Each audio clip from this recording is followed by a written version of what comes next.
Sorry about that. Welcome and good morning. Today in this webinar, we will speak about the funding opportunities under Horizon Europe, especially focusing on early career researchers.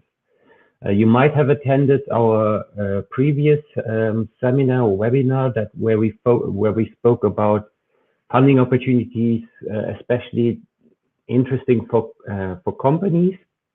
There is quite a bit of an overlap between the two webinars, so I'm sorry about that.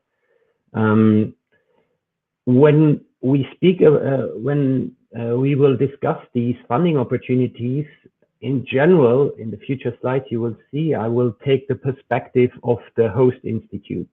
So a host institute would be the institute where you would do or that would host an early career researcher to do a research project. Of course, many of you might be early career researchers yourself, and I think the webinar will still be interesting for you. Even though, of course, you have to consider for the Marie Curie programs, which is one of the programs I will speak about most today, there is this mobility clause that will basically ask you to move from one country to another. So if you're based currently in Luxembourg, it would mean you have to move to another country, and we'll get to this. Okay, so let's get started. Very brief introduction about Luxinnovation, which is the agency where I work at. Luxinnovation is the National Innovation Agency of Luxembourg. So most of our activities are collaborating or working with Luxembourgish-based companies from all sizes and various sectors. But we also host the national contact points for Horizon Europe. I will get to Horizon Europe, what it is and what it means. You might be familiar with Horizon 2020. Horizon Europe is basically the follow-up program. And every member state that participates in this program has so-called national contact points that are responsible for people and organizations in their own country. So if you are doing a Marie Curie program in Luxembourg, or you're a host organization based in Luxembourg, we will help you in this process, and I will explain you our services. If you're currently in Luxembourg and want to go abroad on a Marie Curie, for example, or if you're a foreign-based company or organization and you want to host early career scientists at your organization in outside of Luxembourg, you would have to get in contact with your respective national contact points, which can be found on the European Commission website. I also forgot to mention, if you have any questions, please send them in the questions tab. There's also a chat option that's more for general issues. I won't react to your questions right away, but I will get to them towards the end of the presentation today. Okay, so briefly about Luxinnovation. As I said, National Innovation Agency, governed mostly by the Ministry of Economy of Luxembourg, but also the Ministry of Research and Higher Education, which is the ministry mostly responsible for Horizon programs in Luxembourg. And then there's the Chamber of Commerce, the Chamber of Skilled Crafts, and the Industry Federation of Luxembourg that are partners as well. Besides our functions as national contact point and helping public or private researchers in the European programs, we have various other activities. I won't get into them in much detail, but just for you to know, we have a business development unit that is very much active in recruiting and helping startups come to Luxembourg, but also larger companies establish local businesses here. We have the company relations and support, so they deal with various what we call clusters, which are specific sectors that are of high importance for the economy in Luxembourg.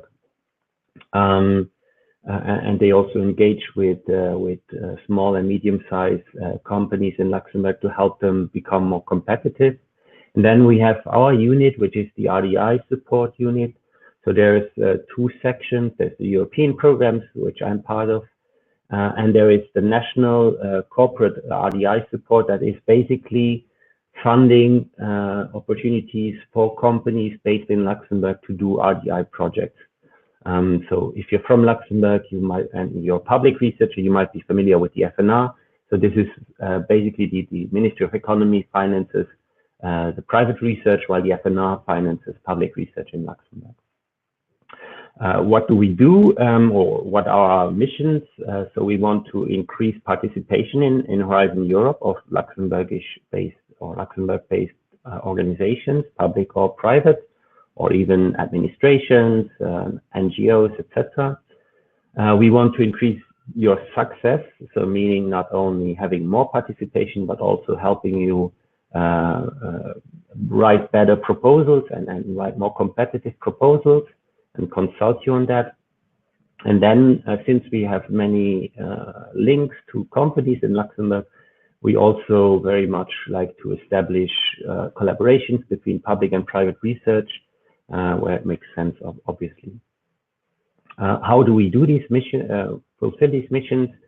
So we try to be very personalized in our support, and that is something I want to stress throughout this webinar. Of course, every webinar is somewhat generic, so we try to bring up general issues and address general issues.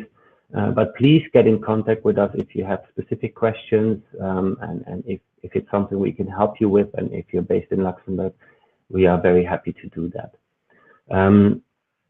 So what do we do besides that? Which services are part of that personalized support? We very often organizations come to us and ask us, what are the opportunities in my area? The European programs can be somewhat complex, as you will see, and we are really trying to help you navigate them and find the best ones for your aims and research objectives.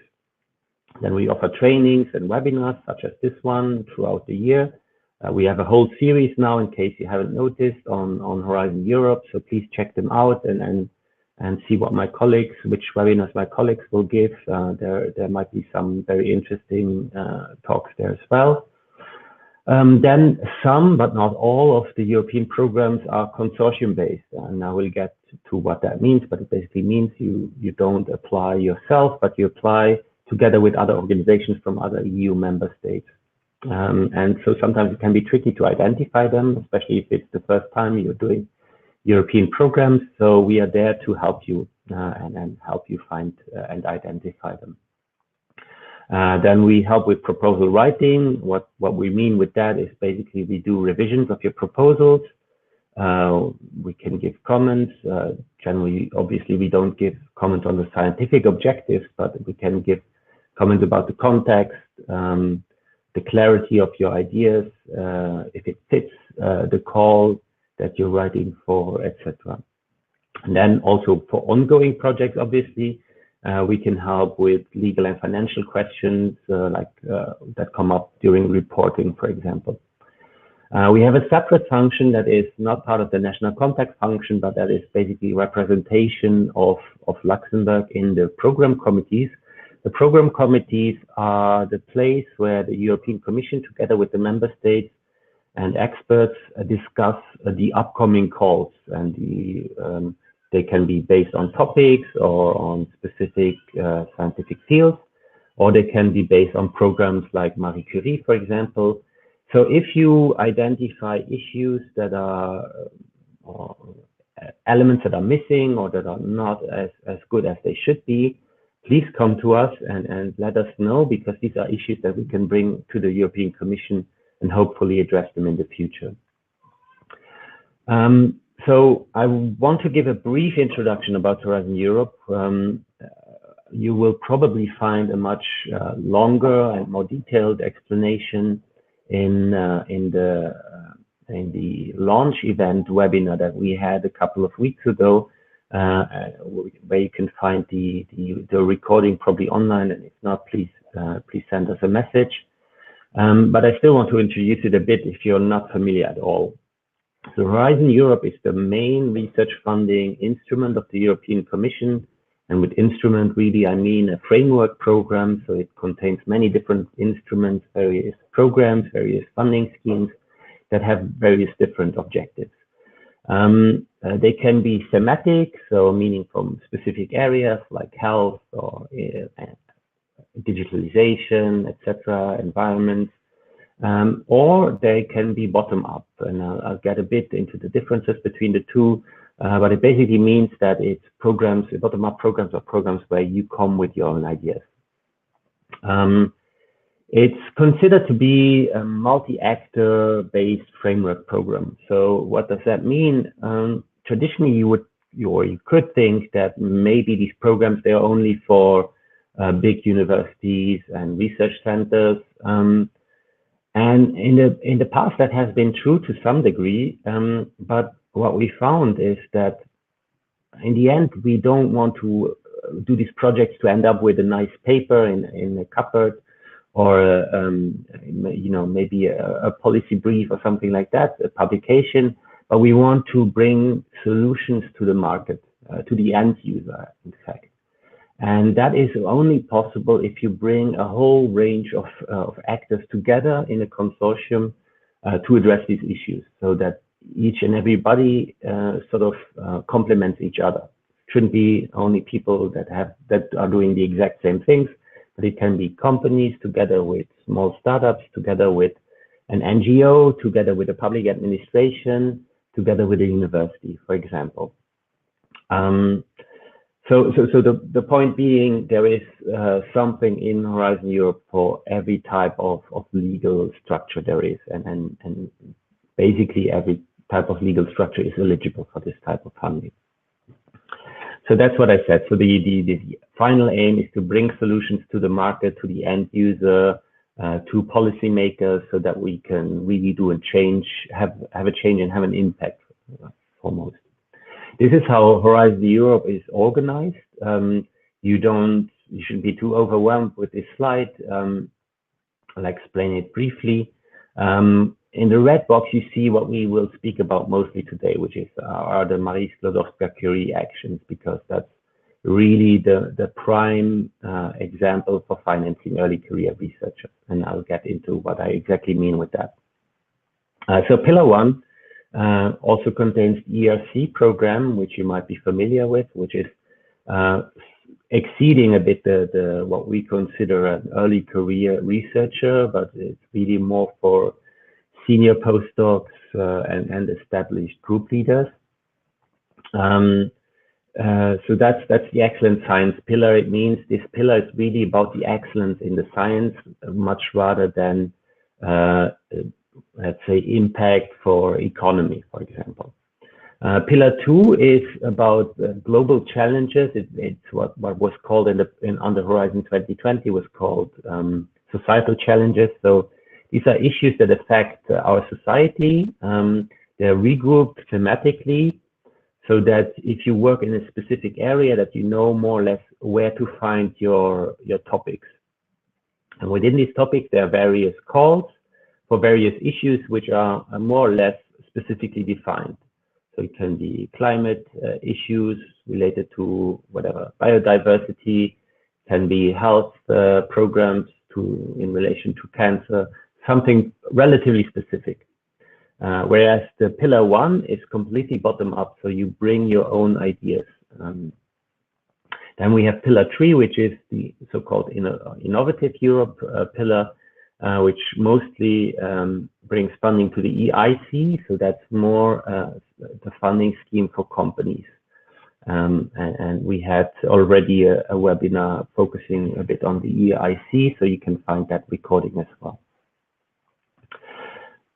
If we want to simplify this, we can just say, okay, Pillar 1 is mostly bottom up. It can be from any scientific area that you can think of.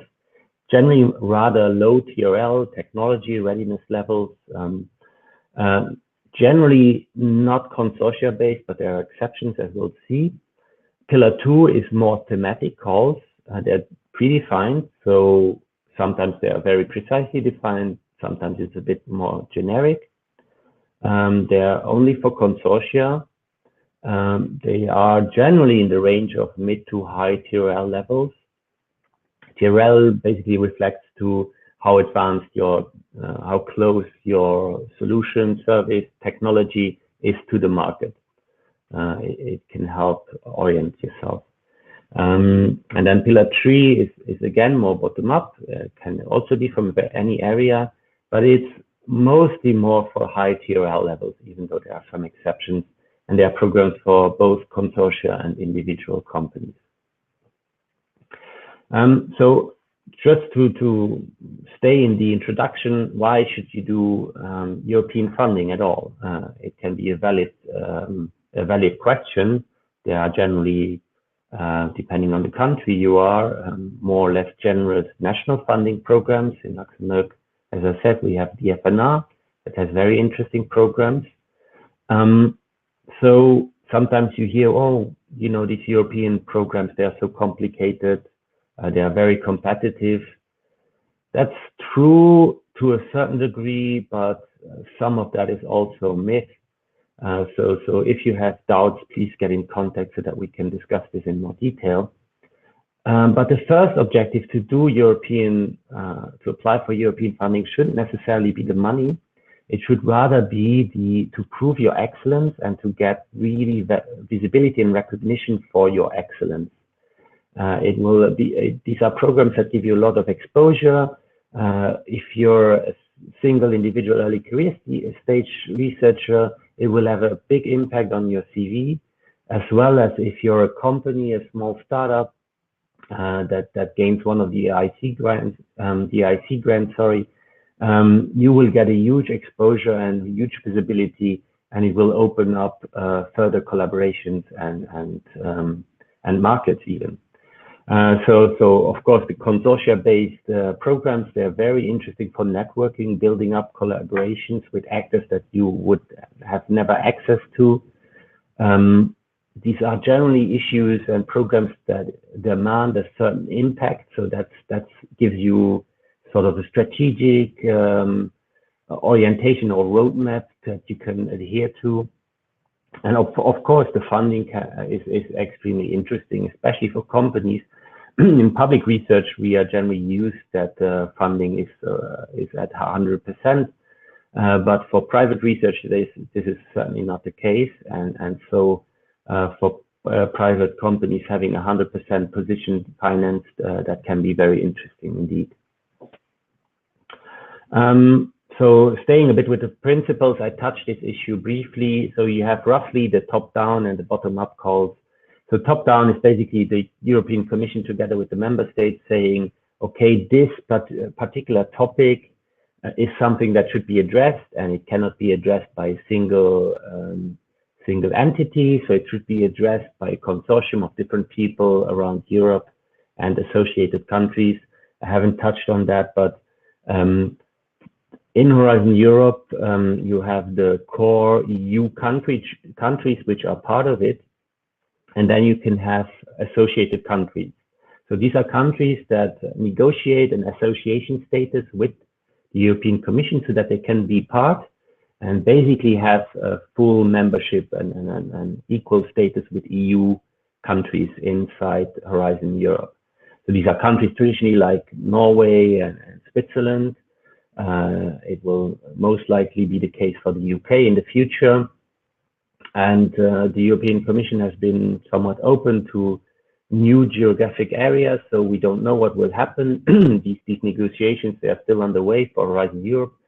So we'll see. So sorry for that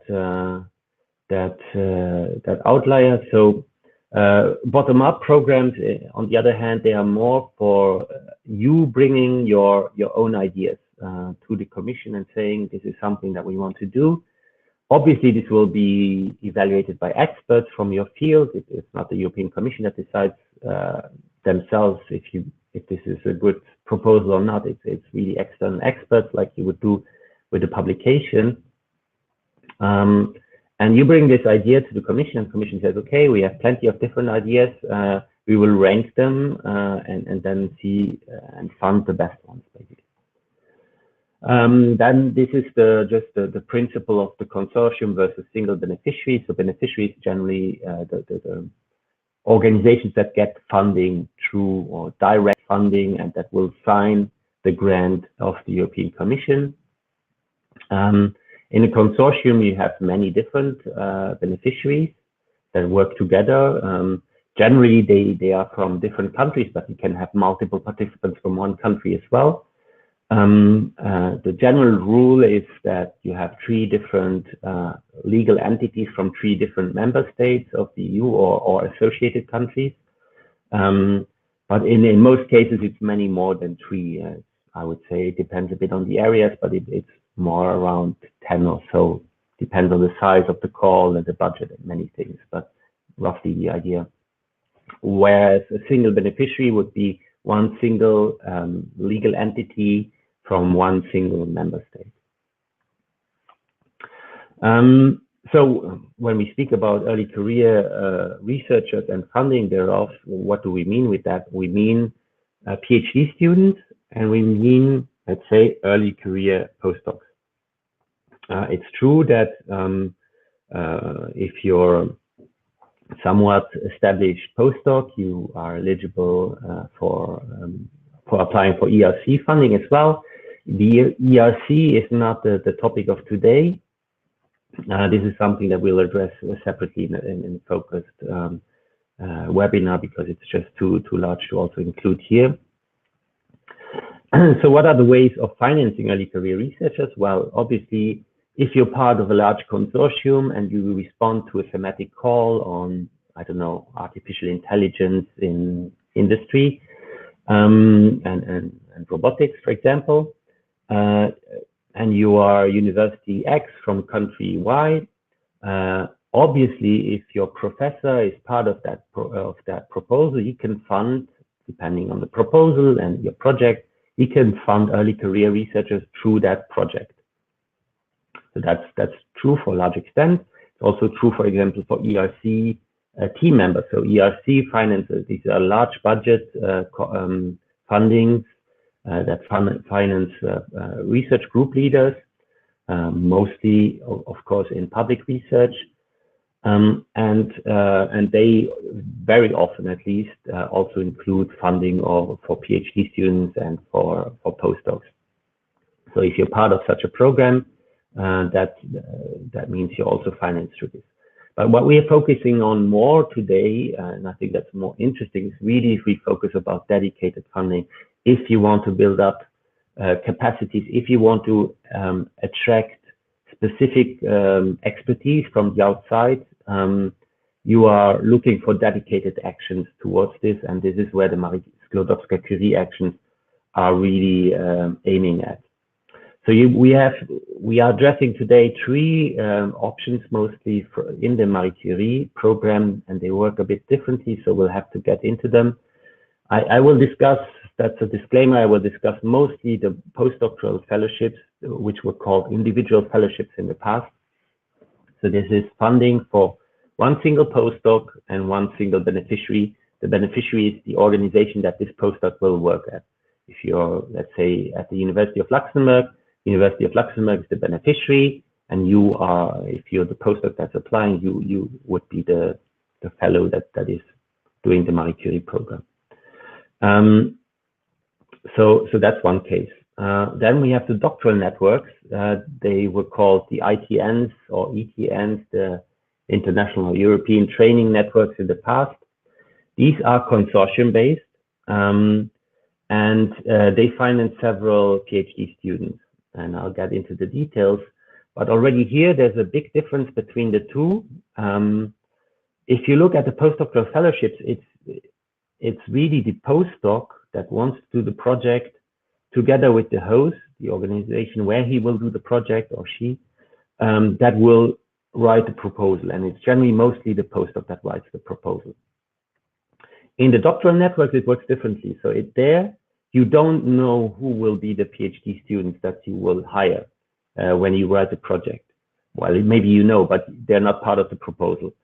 So this is about getting funding for a program, and then if you get the program, you can think about finding the PhD students. Whereas the postdoctoral fellowships, they're really, you already know the person, and you build this project around that person. Having said that, the postdoctoral fellowships, even though this is one postdoc, doesn't mean if you're a group leader, for example, that you can own, or a company, whatever, that you can hire or write only one such proposal. You can write as many as you want, as many as you have applicants and want to support. But it's still, each one is individual and individually evaluated. Then we have the COFUND, which again has a somewhat different aim. It's a program in Luxembourg that's not being used very much, unfortunately, but I think it can still be quite interesting. This is really to co-finance, hence the name, a fellowship program. So this can be either postdocs or PhD students, and it can be something that's very thematic. So imagine Luxembourg or the university or whomever in Luxembourg decides we want to launch a PhD fellowship on high performance computing. This is something that you could do. There would be one single beneficiary. Who that would be, that can be discussed. It can be a university, for example. It can be any other legal structure. It can be the FNR, the national funder. And then this organization will look for additional funding. So the entire program will not be financed through the European Commission. It will be roughly half of it, even though the details are a bit more complex than that, just to give you an idea. And so this funding can be brought either by this single beneficiary, this organization, or it can be through other partners of the proposal. That's open. But again, this is for a large or somewhat large program. It's not if you want to hire a postdoc or 2 postdocs even, or 2 PhD students, you don't write a COFUND proposal. And we'll get more to the details later on. Another brief excursion before we really get to the topic of interest. Inside Horizon Europe, and the same was true for Horizon 2020, obviously, there are different degrees of participation. So meaning if you're an organization that has not a lot of experience with this type of funding, first of all, please come to us and we can discuss it. But second, it doesn't mean that you have to write a huge proposal that's very complex all by yourself. In fact, we strongly recommend not to do that if it's the first time that you participate. So there are various degrees of involvement. So you can think of a project in terms of who gets the first idea of writing this project. And it can be very different if we are speaking about a consortium-based program like a doctoral network, where it's a bit more strategic. A research institute might want to build up capacity in a certain area and link to other institutes in that area around Europe. Whereas an individual postdoc might have a very different objectives behind his idea. So you can think of that as an entry point. Who has the idea for the project? If we are speaking more about, and this is more through this slide for, let's say, the type of consortium-based programs, but I still want to introduce the concepts because I think they're important. So if you're speaking about a more complex project, you can start off building like a PERT diagram to organize sort of work packages and say, okay, we need somebody that deals with communication. We need somebody that does all the wet lab work. We need somebody that does all the informatics, etc. So you build various work packages, and then you see what are the capacities that we have as a host institute or as a beneficiary, and what is missing. And then you have to look either through your own collaborative networks, who can we identify, who is the core consortium. And then maybe everybody can, once you have this, everybody can think about, okay, we are still missing focal expertise here and there. And it works a bit similarly for the doctoral networks. That's why I bring it up. So then in the final step, you fill the gaps basically by additional partners. So this is a bit the text version of what I just said, but it also explains the various roles that you can have in a consortium. So again, this is important for consortia, not for individual based projects. So generally you have a coordinator, so that's generally the entity that does most of the work, to summarize it, who coordinates obviously with all the other partners, who generally also does most of the writing and who generally also initiates the project idea, but not always. And they are the main interface between the commission and the project. Then you have work packages and work package leaders, so they lead individual parts of the project. You have partners that do a very specific task within a work package. You have subcontractors, which are not even part of the consortium, but who can still receive funding through the program. So you can see there's various different degrees, and I haven't even listed all of them.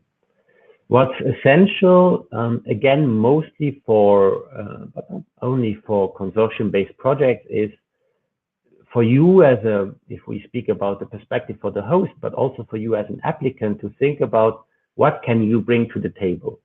And it might sound a bit commercial and salesmanship, but it's important to recognize what do you have, and what, how can it benefit others. For example, let's imagine you want to be part of a consortium, but you don't want to be the coordinator. So you might not be able to pick all the partnering institutes. So we might be able to identify a consortium for you, but then you need to get in contact with them and explain why you would be a good partner in that proposal. So you need to know what you bring to the table and what's unique about you, your organization, or you as individual scientists, what you can bring to the table. And it can be good to sort of bring this in a very small page document where you can describe this value, and we call this a value proposition generally. So that's one part of this sort of virtuous cycle. Another part is the preparation. So you need to think about what you want to do. You need to prepare and develop your ideas. And then finally, there's also us, the NCPs, that can help you and guide you through this process, especially if you have less experience. Okay, so moving on to one of the main pillars of today's webinar, which is the PF, the Postdoctoral Fellowships. As I said, what we called the individual fellowships in the past.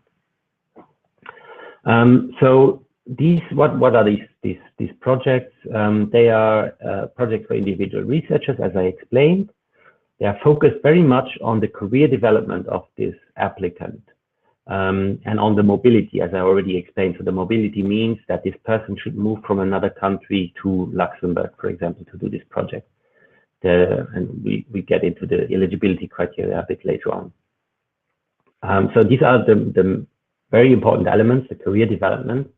And that's why it's also so interesting for, not only for the applicant, of course, but also for you to be able to say, we are contributing to to the education and training of a new generation of scientists in Europe. I think that's very central.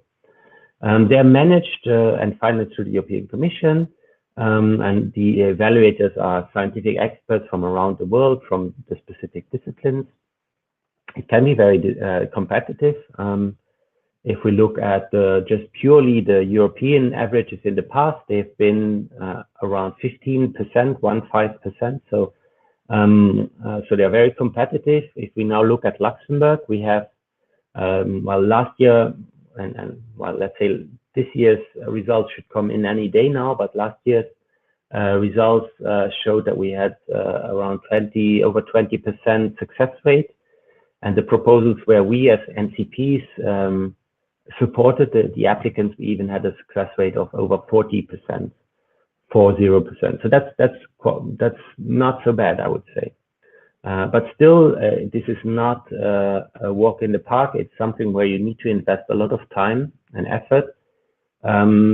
Mostly if you're an applicant. If you're a host institute, I think it's fair, especially companies. It's fairly easy program on yourself as opposed to other research programs that you could find in the European programs. So for this situation, it's very interesting. So there are two main types in the postdoc fellowships, and this hasn't really changed from before. You have the European fellowships and you have the global fellowships.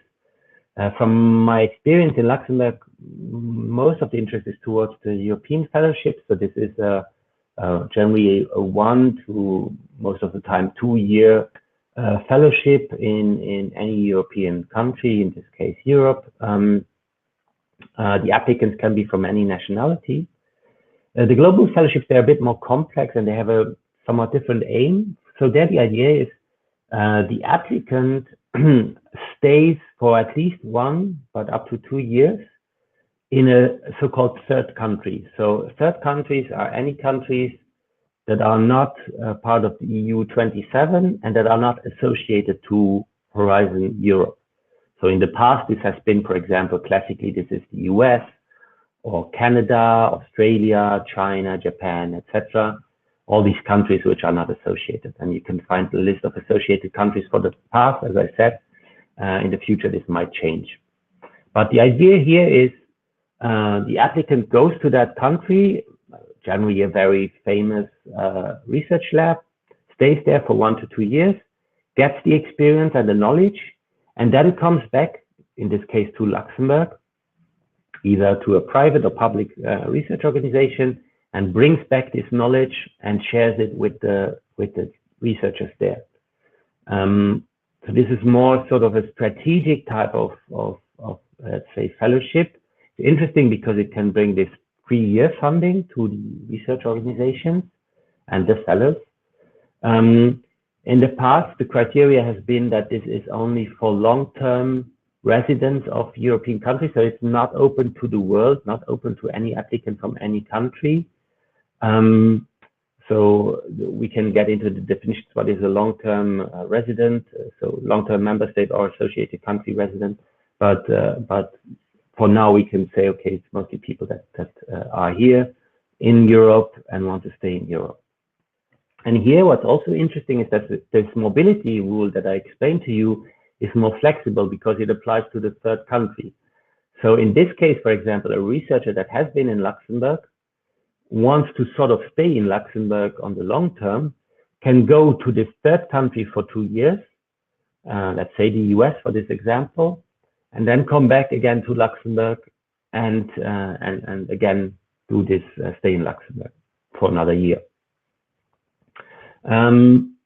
And then obviously this partner organization, this is the organization in the third country where this person is staying for 1 to 2 years, needs to provide a letter of commitment. So just a letter stating, yes, we will indeed host this person. And there is all the, lab space or whatever, physical or space that you need is present.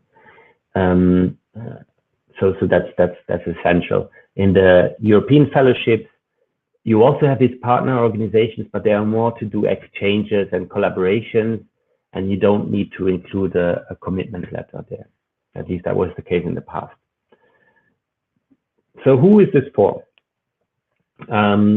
Traditionally, obviously, this is a very academic program, and it's mostly academia that thinks about doing Marie Curie fellowships, but there's no real reason for it. And I would actually argue that non-academic organizations, NGOs, administrations, companies, this would be an excellent opportunity for them to get outside expertise into their organizations or build up collaborations with academia, for example.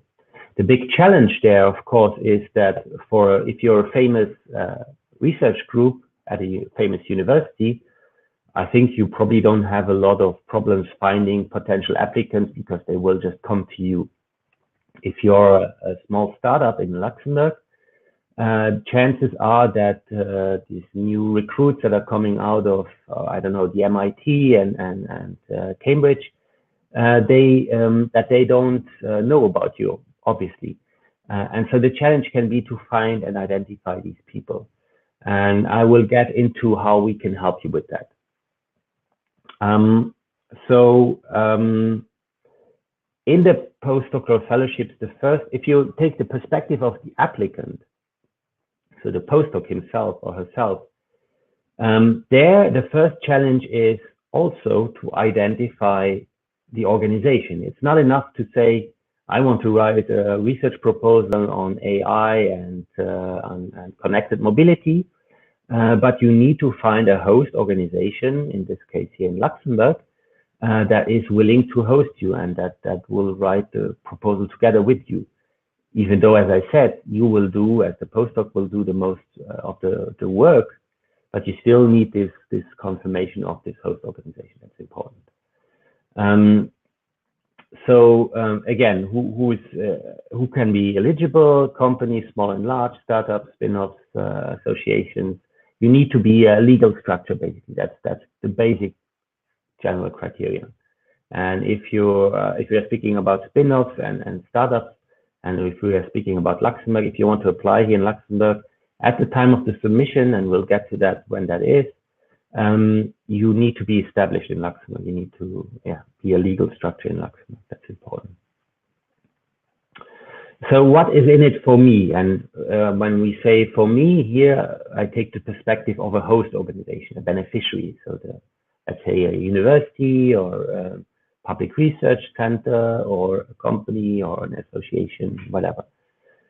The advantages are clear. You get a 2-year expert that's financed 100%, their salary plus the cost of the research, plus all their trainings that they need to do. All this is financed. You even get sort of an overhead that's only for you, that you can use for whatever means you want financially. You can get access to experts, academic experts from around the world. That's always good. Always difficult to find good researchers, especially in some areas. It's a good opportunity to build public-private collaborations, even though I should say, if you are a company and you want to apply for this, there's no need to involve an academic partner. This is sometimes companies think this is necessary. No, this is not mandatory. And obviously another benefit is that you get a lot of international visibility.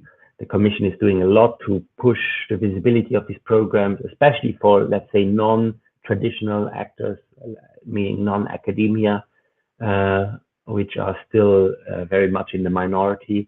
So this brings a lot of visibility to your organization and can attract more funding, more researchers in the future. And also for you, if you're a PI, a principal investigator, it's certainly something that will be very highly visible on your CV as well. If you're hosting Marie Curie Fellows, that's certainly not regarded as something negative. It's a quality label, really. What kind of projects? So as I said, the career development and the training is very important, and it needs to be very important in the proposal as well. It needs to be very visible. Very often people tend to write something very generic, like, oh yes, I will do lots of trainings, without going into the details, and that's a killer. So you really have to be very specific and take this seriously. But of course, there's a research element and an innovation element, and this can be very, very basic research, fundamental research, but it can be very applied, clinical, development, innovation projects. All of this is possible. As I said, there's no need to involve academic partners.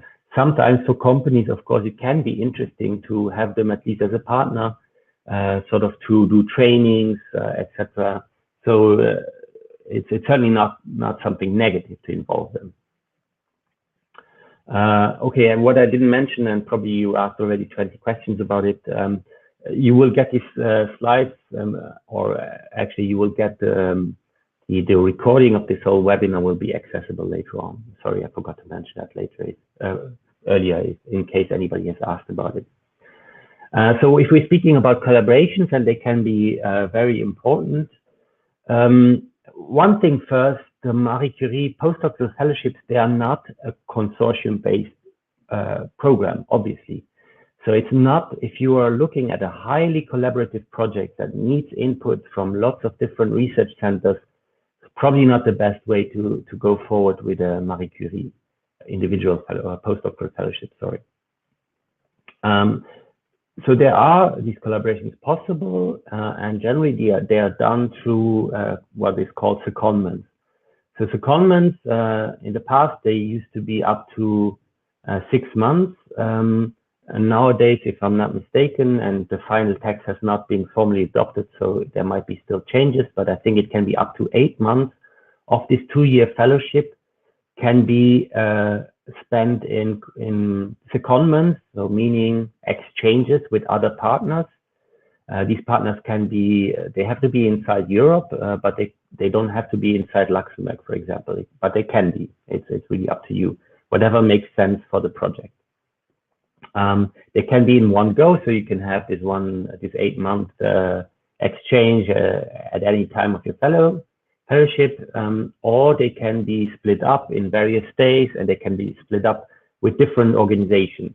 But the prime aim is, what's very important to consider is, it needs to make sense for the project and for the fellow, because you obviously, if you have to do 10 different secondments at 10 different places, it's very disruptive for the project. You have probably to relocate multiple times. So that's certainly not something that's very ideal. But depending on the case, it can make sense. So it's not excluded. Yes. So the partner organizations where you will stay, they are listed in the Part A of the proposal. We are not going that far into the different parts. We'll have another webinar on grant writing for postdoctoral fellowships in June or so.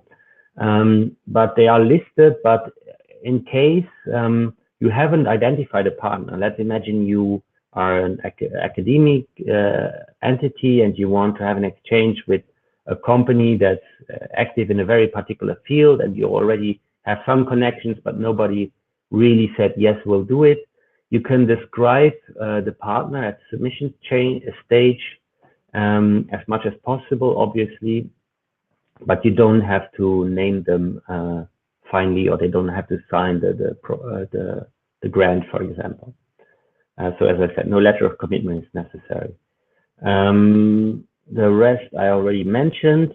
What's very highly regarded are intersectoral exchanges. So meaning if you're a company, then do an internship, a secondment at an academic partner, and vice versa.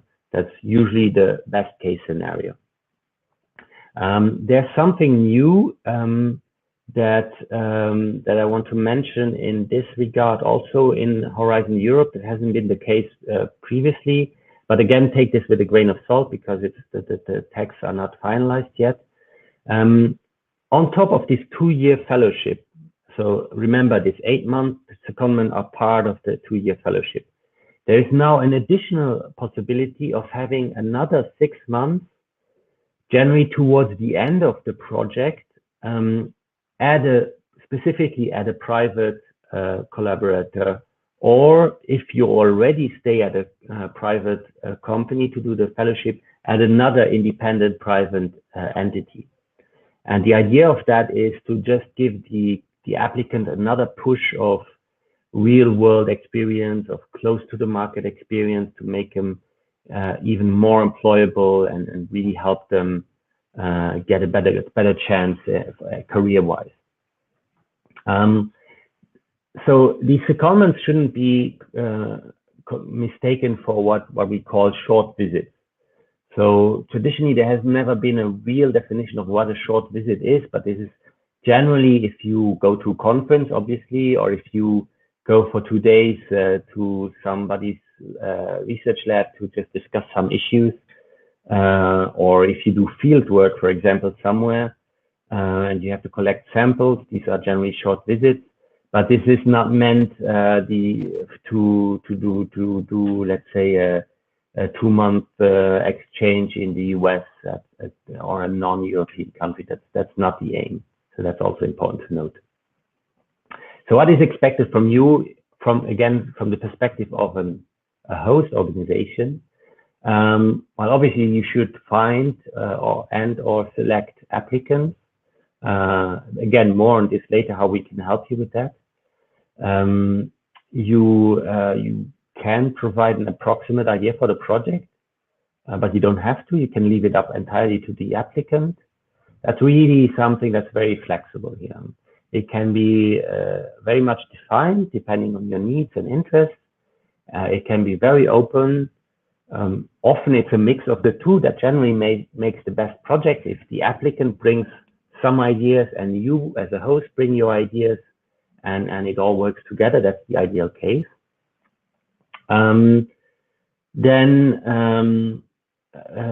Yes, you should guide the applicant to some degree through the proposal writing, but that's really something that we can also help you with to a large degree.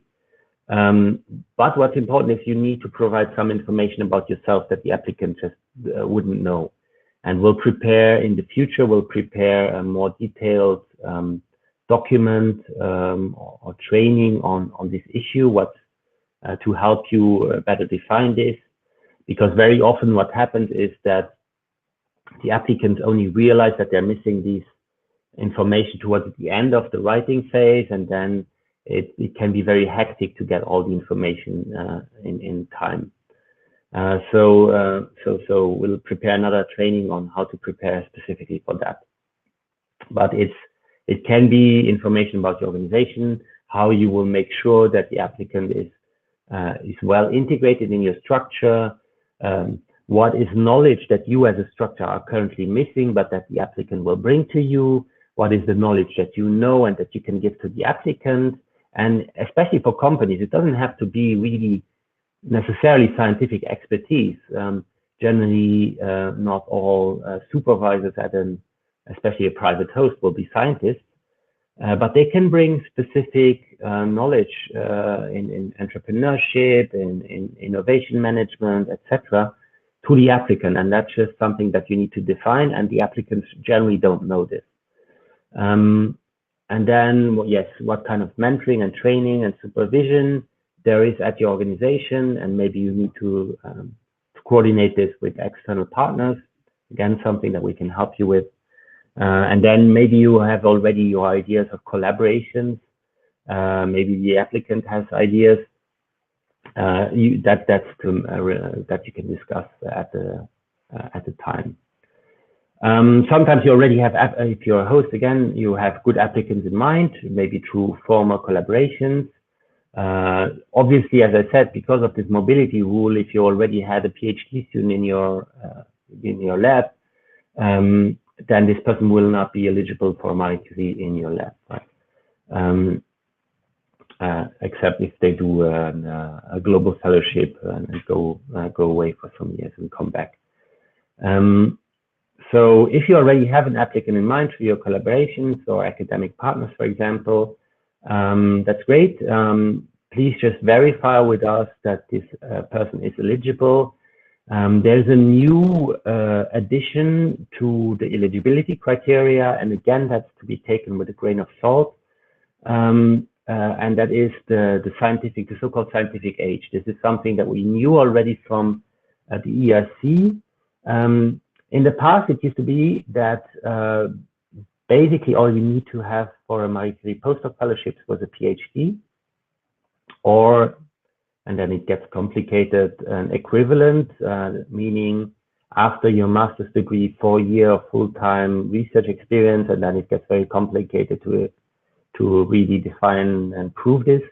Regardless, this time you need a PhD at the submission deadline, so that's important.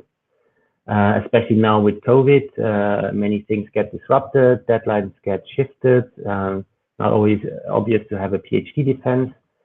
So that's something that you need to make sure. The mobility is important. Again, as I said, so the exact definition is that the applicant cannot have lived or worked in the country of the host, so in this case Luxembourg, for more than 12 months in the 3 years preceding the call. So generally that is, so the next deadlines, and I'll repeat it later on, for the Marie Curie Postdoctoral Fellowships are on September 15th, most likely. So that means that a person that has joined an organization in Luxembourg before September 15th, 2020 will not be eligible. Or if this person has been in Luxembourg 2 years ago for more than a year and then left, but now already wants to come back, probably you won't be eligible either. Then the scientific age, that's a new addition. As I said, that's important. In the past, it used to be, sorry, I diverged a bit before. It used to be that anybody who has a PhD can apply. Now it's really, you need to have a PhD diploma that's not older than 8 years. And if you have multiple PhD degrees, it applies to the first one. So why is this important? In the past, it used to be that sometimes you would have a professor that would apply for a Marie Curie Postdoc Fellowship who had 30 years of experience, and this was clearly not the prime objective of the Marie Curie Postdoc Fellowship. Even though this scientific age is also a debate, so and there is some flexibility within. So, for example, if you had parental leave within this 8 years, there can be some extensions, etc. We can discuss the details later on, even though they're not formally defined yet or adopted. But the real aim is to reduce the total amount of proposals that the Commission gets, because you have to take into account last year. We had a bit over 10,000 applications that all came in September 2020 to the European Commission. And that's just a huge effort to identify experts and reviewers in all these fields.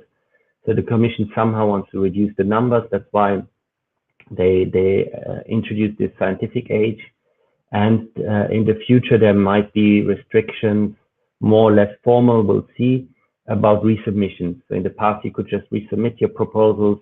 Now, maybe there will be restrictions at some point, but then again, it remains to be defined what is a resubmission.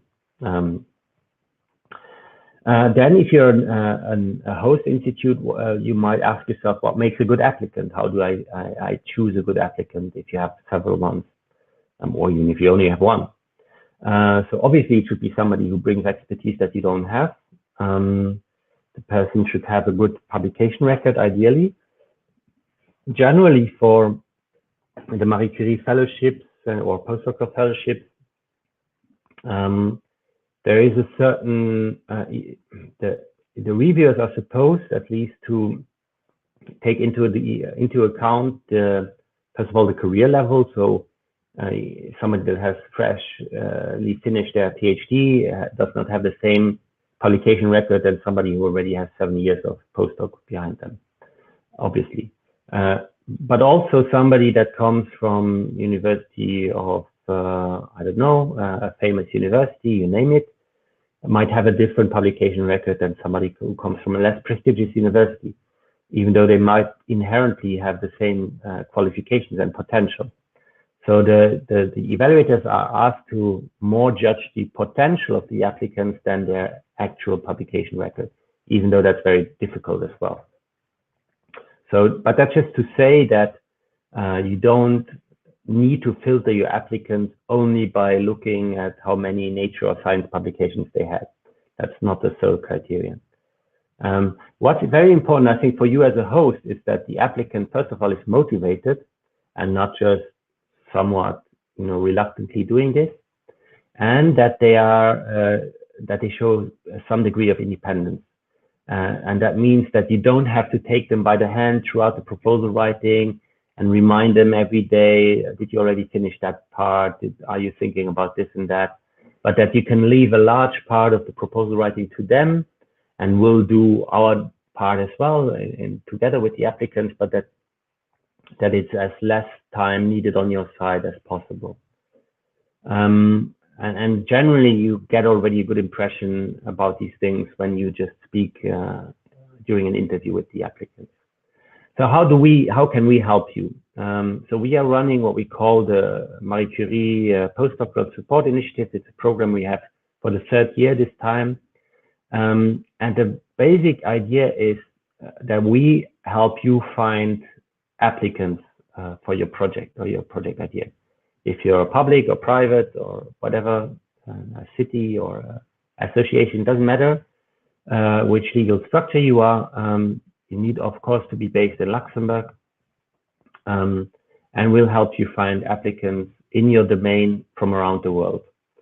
So what we ask for you, and you can find more information later, and if you haven't received our emails or visited our website, send me a message and I can send you the exact link. But the basic idea is we need a rough description of you as a structure, as an organization, as an entity. And we need you to define certain keywords that describe the ideal applicant for you. If you want somebody that has experience in machine learning, algorithms with image recognition, that's something you need to write. So these keywords reflect really what you expect from this applicant, the knowledge you expect. And then we will look for these experts. I won't get into too much details, but you see a bit more in the next slide. We find potential applicants, we filter on eligibility, we send them to you, the CVs, and you select the ones you like. As I said, you can select multiple ones. Then the ones you pick, we train them for the proposal writing and help you get the best proposal as possible. Regarding the timeline, so we launched our first information about this year's event in November. So sorry if you haven't received the information. Again, this is really focusing on Luxembourg-based organizations. We have just extended the deadline, so we are still accepting expressions of interest until the end of February. But if you're considering and you haven't done so already, I strongly recommend sending us in your expression of interest as soon as possible, because we are starting to launch emails and it just works better if we do everything together. So then based on your profiles, we'll create a website on your access that we will send the applicants towards. That way they find all the information about project ideas that we send, but also about you as an organization. We contact and identify academic experts in these domains that you defined based on the keywords. We collect CVs and send them to you, and then we filter them. You do interviews, and as I said, we train the applicants. As I said, also the next deadline is September 15th. So taking into account this long procedure of identifying potential people, that's why we are already starting now or as early as possible. Generally, the applicants, they start really intensively writing over the summer. So that's something that you need to take into account also if you're a host. And then the funding results will be around early February 2022. And the project will start, I wrote June, but it's more likely around maybe April or so, 2022. So that's also something you need to take into account, right? This is long-term planning, but we have these initiatives every year. So this is just something that you need to remember, and you can subscribe to our newsletters if you want to stay informed. This is something that I know everybody always wants to have a postdoc starting next day, sorry. But this is something that requires a bit more planning if you want to have competitive projects. In terms of salary, this is just something that you will get as a host organization. You will get this amount, and there's a fixed amount. This is not negotiable. I've written here the amount for Luxembourg. For other countries, there are correction coefficients. So these are the rough figures that you will probably get for the starting Horizon Europe, but again, there might be changes. So one part is the living allowance, that's basically the salary. And on top of that, you get a mobility allowance. That is really just, you can consider this as a salary, part of the salary as well. This is not meant if the person needs to travel to a conference, that's not the mobility allowance. Mobility allowance is really just meant because they have to come to a new country, find a new apartment, etc. But there's no sort of, how should I say, auditing on these costs. This is just something like the salary, you know, that the applicant can do with it what they want. There's the family allowance. This is if you are married or have an equivalent situation status, or if you have dependent children. In the past, it used to be that the only date that counts for judging the family allowance is the date of the submission. So meaning if you're getting your first child the day after, you wouldn't be eligible for the allowance. As far as I understood, this will change on the horizon Europe, but that remains to be seen.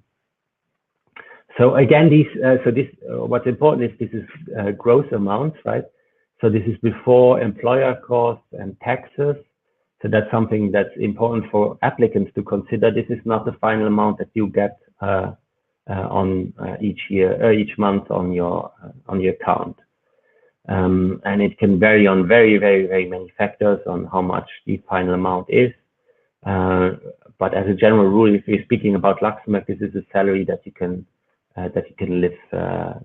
live a normal life in Luxembourg. That's possible, even though Luxembourg has high costs.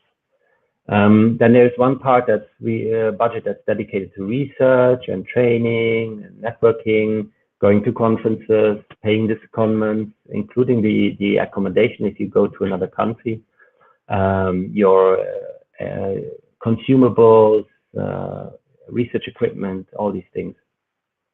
Obviously, this is 1,000 euros per month. Doesn't mean that each month you have to spend 1,000 euros. It's just the budget that you'll get overall.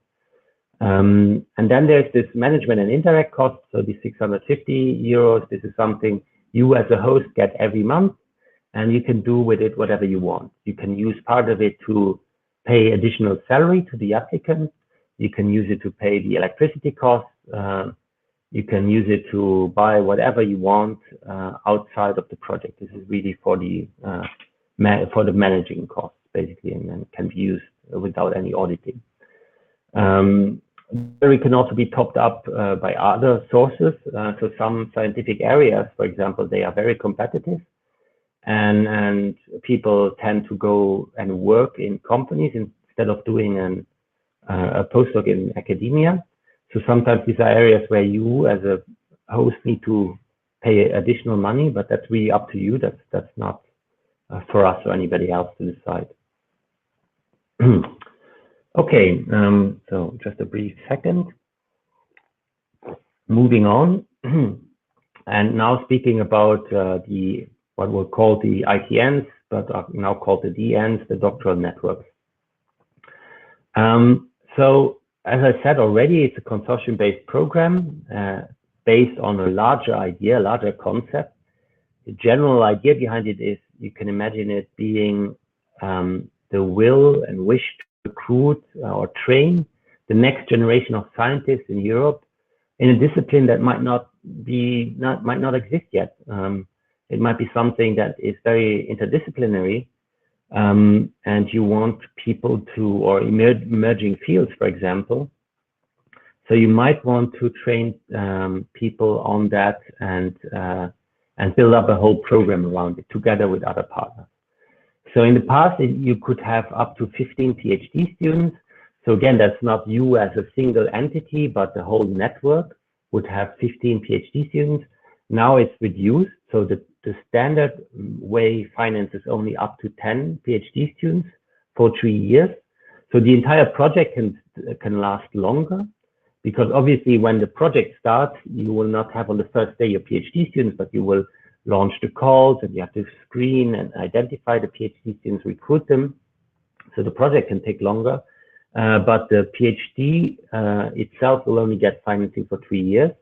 And then you have to be creative about finding funding for additional time if the PhDs take longer.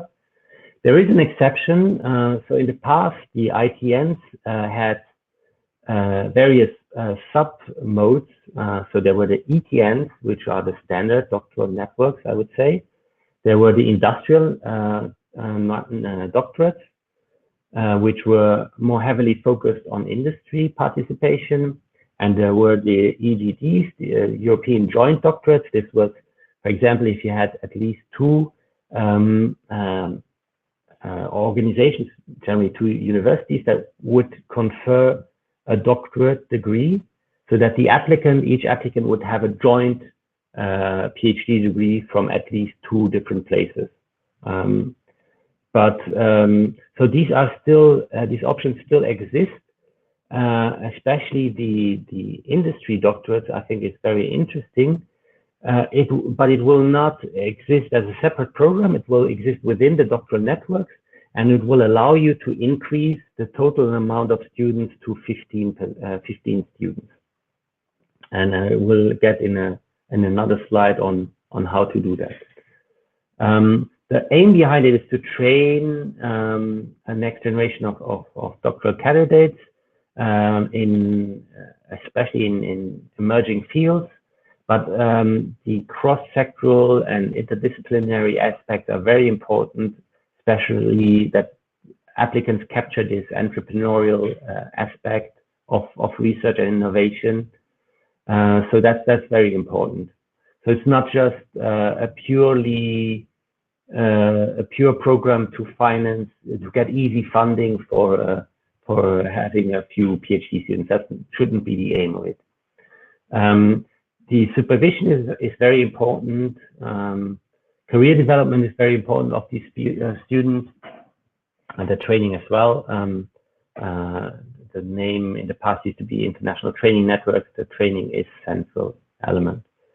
And again, I said this before, but the recruitment of the PhD students happens after you as a consortium are granted or receive the funding. These are a few more elements that relate to the eligibility. Most rules there haven't changed as far as I can say with the Horizon 2020 program. So not more than 40% of the budget can go to one single country. So as I said, the general rule is at least 3 different entities from 3 different countries. But if you have multiple countries, it cannot be that more, let's say, half of the whole budget goes to Luxembourg and the rest is split with the other partners. And also generally, that's something that you need to consider. The coordinator of a doctoral network, which is really the organization that drives it, and that has the most administrative work, I would say, is also the one that gets the largest budget, especially the management costs.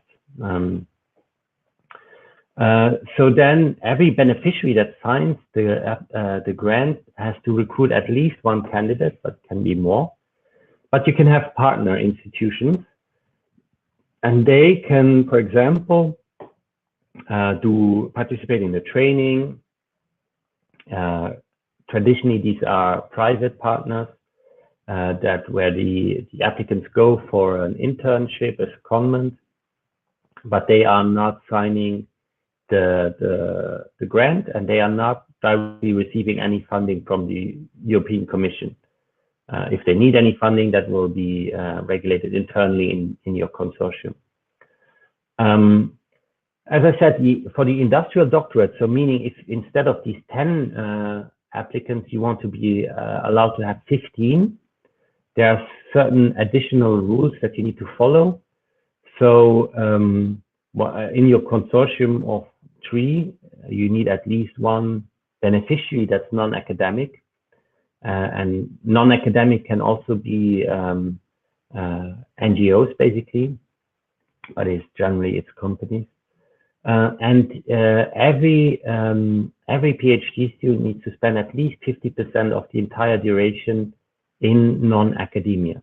So that can be challenging, but it can also make for very interesting projects, I think. Secondments can be for up to 12 months.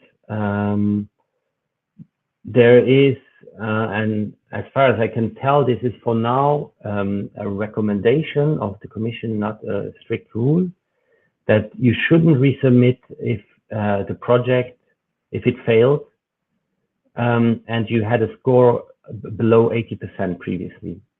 So one issue with the doctoral and the ITNs previously was that they are very interesting and thus very competitive.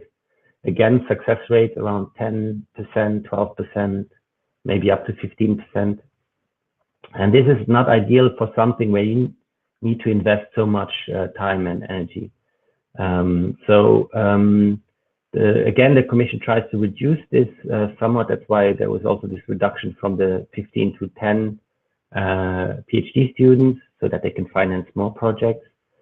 But another issue that we had in the past is that ITNs that have failed under Horizon 2020, they have resubmitted each year and resubmitted without fundamentally changing the proposals. And that led to more and more proposals that are not being funded. And so it's a huge strain on the whole evaluation system. So the Commission will now evaluate if this works, this recommendation of no resubmission if your score was below 80%. And if it doesn't work, they need to come with stronger regulation. Again, it's not entirely clear what is a resubmission. This will be defined at a later time. But you can, generally a resubmission is if the partners stay the same and the topic stays more or less the same. So the doctoral network is another important point. They should have an impact at the researcher level, obviously, so for the career of these researchers. As the organization, so you as a host organization should have benefit from this network that you're creating, and there are certainly arguments to be made why that is the case. But also at the system level, and that can be a bit more challenging to define. But again, if you go towards arguing that this doctoral network that you're creating is aiming to build up a new generation of researchers in a field that hasn't existed such yet, and that is very important for the competitiveness of European industry, for example, or for emerging societal issues. I think that is an argument to be made, and sometimes that's forgotten in the proposals. So in the past, generally we recommended consortium size to be around 6 to 8 beneficiaries. Maybe it will be more towards the lower end now that you have only 10 PhD students, but that's roughly the size that you should be aiming for. So very rarely only I've seen consortia with the minimum amount of these 3 organizations. And ideally, the beneficiaries should come from different sectors, really. That's the ideal case. So these are some questions that you should ask yourself during the writing. I've taken these from a guidebook that was developed by the Marie Curie NCP network, but it certainly still holds true under the Horizon Europe doctoral networks. So it's really just not only to finance your research project and get easy funding for PhD students, but you should think beyond. And one thing to consider is, why does Europe need this fellowship of these researchers? What is the benefit? Where will these people end up working? And generally, this is thinking also beyond academia. How can we increase the employability of these people, even if they stay within academia? And there the intersectoral training is very important. And how can you, and that's more challenging, how can your project contribute to structuring research, right? And doctoral training within Europe. So that's really thinking beyond you as a host organization. And so there are many more detailed information on that. And again, we can discuss this on an individual level. As for salaries and budgets, this is what has been proposed so far. So you see, obviously, these are PhD salaries, so they are lower than the postdoctoral fellowships, but the training and the research costs are higher, but also the management costs are higher, because obviously, if you need to manage a consortium, that is asking much more. And something to consider here is that in general, the management cost, a large part of this does not go to each individual beneficiary, but the majority goes to the coordinator. But that's to be determined within each consortium. So, but it's not uncommon that the coordinator asks for a larger share of this management costs, because simply they just need it to be able to coordinate this. Right. So the prospective deadline is November 16th of this year. So since these are larger programs, it's something that you certainly can consider applying for, or not applying for, but consider building up already now. It's never too early for that. And if you need help, please get in contact. So finally, I'm moving on to Horizon to the COFUND program, and I'm getting towards the end. And thank you for sticking around. So, as a small disclaimer, I have to say the Marie Curie COFUND program is not something that's where I have the most expertise in. But if you're thinking about this, please still get in touch, and we can discuss how we can best help you. The concept here is really you have one single beneficiary. Often it is a funding agency, but not always. It can be a university, it can be a single entity, an association, and a foundation, a private partner. And this, within the project, you will launch a call or several calls to recruit applicants. And as I said, you have to decide whether you go for the postdoctoral ones or the PhD ones. And it can be that the applicants come with their own ideas, and you leave it very open. It can be, you can give a general idea, like, I don't know, artificial intelligence or space or something like that. But it can be more open than that even. But you can also already propose several projects. And then it's not meant that the original beneficiary will be the entity where these people will be staying at. Meaning, for example, if we take the example of the funding agency, let's imagine the FNR will submit a Marie Curie COFUND, and they've done so in not under Horizon 2020, but under FP7. It wouldn't be, these applicants wouldn't work at the FNR, obviously, but they would work at partner organizations within Luxembourg.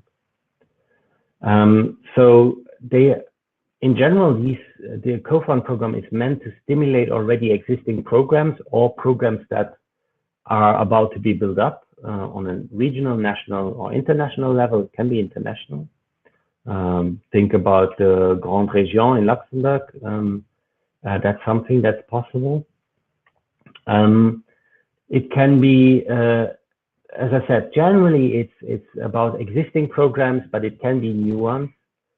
The sole beneficiary is responsible for finding the missing funds, but it doesn't mean that this organization is the one that needs to be paying for it.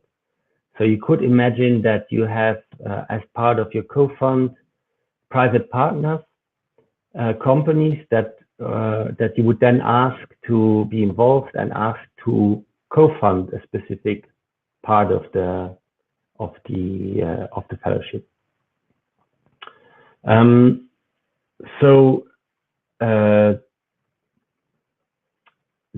Another important element here is that this is not for financing positions that already exist, right? So imagine you already hired a couple of postdocs. This is not really to finance them. This is really to launching new call, evaluating applications, and then selecting them. A point that's less important for Luxembourg, I believe, but still important just to make is that one single beneficiary can only receive up to 10 million in each call, which can be problematic for large research organizations like you have in France or Germany, for example. But something to take into account. And as a very minimum, there's a minimum of 3 research that need to be recruited. But I would highly recommend that you have a somewhat larger program in mind. As I said, there are 2 forms: PhD students or postdocs. For the PhD students, obviously everybody needs to be involved in the doctoral program. The PhD awarding institute needs to be identified in the proposal. They don't have to be they don't have to be the beneficiary, but they can be a partner in the proposal. And you will have to launch one call or several calls for postdocs generally it's several calls for PhD students, sometimes it's only one. And that would allow these master students to propose their own ESR, stand for early stage researchers in the Horizon 2020 language. And you can either allow them to propose their own projects or have them choose between projects. Similarly to the postdocs, it has to be something that the calls that you launch have to be open. It's not really that you already picked your candidates and beforehand, and that's the people you want to finance. It has to be something open and advertised. There has to be peer review that you need to organize somehow. That's why often it's funding institutes that are involved in one way or another, because they have the experience with this. Again, as I said, the researchers have the freedom to choose. You're supporting individual fellows here, and you launch one or several calls. As for the definitions, so the legal, the participants, they can be anybody, but they generally are organizations that fund or manage doctoral programs or fellowship programs for researchers, or that recruit and supervise or train researchers, like traditionally would be academia. So examples are funding agencies, but it can be ministries, it can be administrations, it can be universities, private companies, foundations, trusts, etc. The beneficiary is the sole organization that signs the grant agreement, but partner organizations can be part, and they can contribute to the implementation, for example, recruiting the researchers, training them, hosting them, postdoctorals. But again, they don't claim the cost directly to the commission. They claim this is dealt with by the beneficiary. So the beneficiary will pay them the cost internally. So generally here, you contribute funding for the salary and the management of the project, and the rest is covered, should be covered by the beneficiary and or by the partners. Hence the name COFUND. So this year there will not be a deadline for the COFUND. The next ones will be in February next year. At least that's what we believe. There might still be slight changes, but we'll see that. So that's it from my side. Thank you. I will quickly have a look at your questions. If there's anything that I can ask answer in writing or in orally. So please give me a second, and thank you anyways for attending and listening. Please have a look at our other webinars that we are offering and see, and if you have any questions, please let us know. So if I look at the questions tab, so there is a question about the European joint doctorates under Horizon 2020. They will still be possible. They will just simply be part of the Doctoral Networks. I forgot now exactly if you're doing a joint doctorate, if you also get this increase of increasing this limitation of 10 PhD students to 15, but I think there is an option to do that. I think in the past, the European joint doctorates always had a bit of difficulty because just getting already only 2 universities on board and signing an agreement, which is mandatory now, to give this joint doctorate, because there are many legal requirements that are sometimes very difficult for universities to tackle, can be challenging, and this still is the case. But it can be a very attractive option for, especially from the perspective of the applicants themselves. For research, it has a low TRL levels.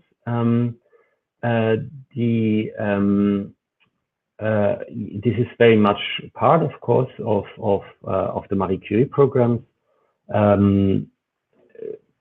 Traditionally, I would rather say that most of the Marie Curie fellowships be it the postdoctoral fellowships or the doctoral networks, are somewhat lower TRL and more suiting the academic needs of fundamental research, but they are really spanning the entire span. So there's no need to have a very strong impact on or how should I say, market readiness of whatever project you develop, but it can be an added value. Of course, it really depends on the project.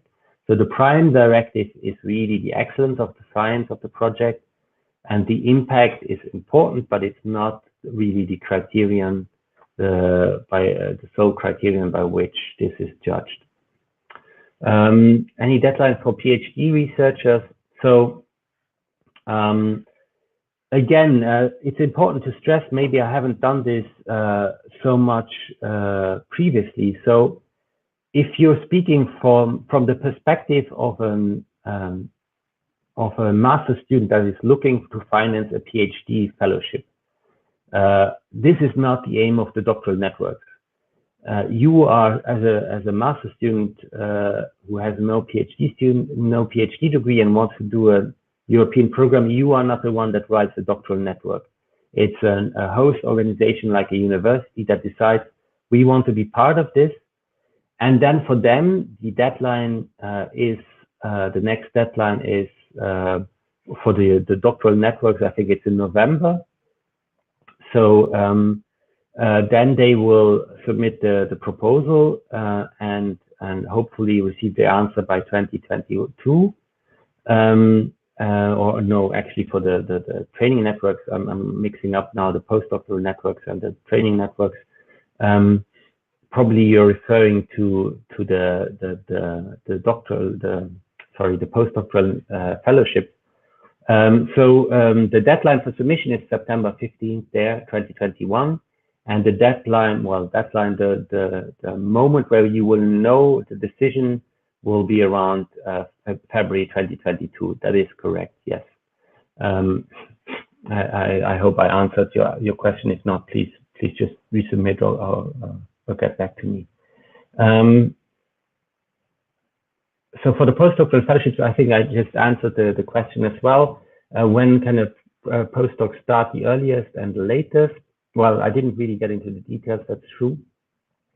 So for the next deadline, which will be submission deadline September, the earliest that they can start is after the grant agreement has been signed by the host and the commission, which is generally, well, the maximum, okay, I should say the earliest, let's say, that this can be signed, it will likely be around April or so, April, May 2022.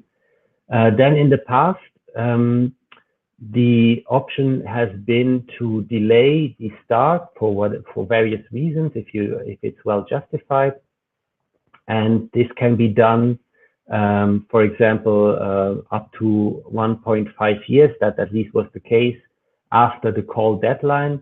I'm not sure if this is still the case. I'm not sure that it has been defined yet, but there certainly is the possibility to delay this, and this has been used very much this year. For example, with the whole COVID situation. Will the COFUND be continued to be divided in two types? As far as I understand, there is no merging into one single, or let's say there's no mixing. It's still one action.